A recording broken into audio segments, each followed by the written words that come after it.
Okay, we're set up to do a soprano. Now you notice the bending machine is clamped down. I have everything set up. The sides were set, and I am bending both sides at the same time. The one thing that we have to pay attention to on a soprano is you're probably going to need to use a little spacker in order to compensate for the gap here and here, because the soprano is the smallest bending pattern that we have. So you're going to see how all of this will work into play. Also, you are going to use a shorter spring on the lower bout, the middle spring on the upper bout. Okay, you can see I'm coming into the bending temperature. The weights I like to use, I just do that so everything stays in contact. You can use a spring clamp. You want to just make sure that the stack stays somewhat in contact. I'm going to do the lower bout first because that's the biggest radius that we have. And I can use my little spacer as I'm pushing this down.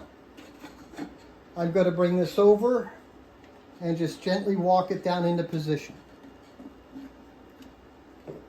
So, there we are. Now I'm going to do the upper bout. As you can see, the upper bout is hanging pretty good. So that's getting ready to go. And you can work it down this way and then put the spacer under. I think sometimes that just works a little bit easier because you're always constantly fighting this stuff. And now, run the waist. And I'm just going to run the waist down nice and easy. And there we go.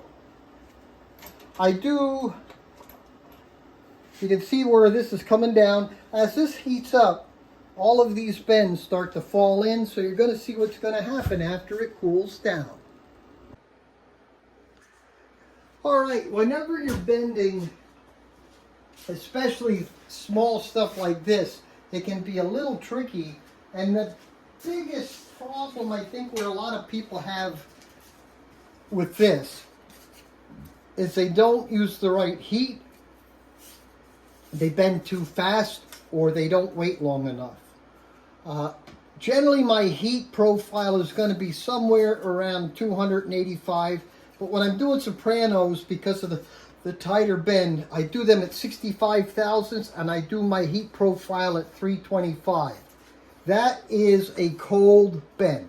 So if you didn't get enough heat, this is what you're going to see. Okay, I took the sides out of the bender, and you'll see that they fit nicely into the mold.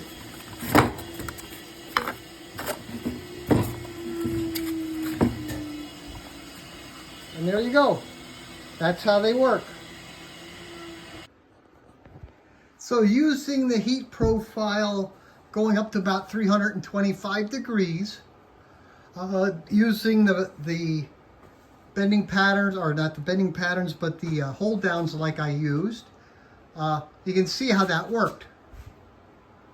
Now, I am suggesting you can modify these by cutting that lip off, and then that just sits right back in there, and then move the screw back about an inch.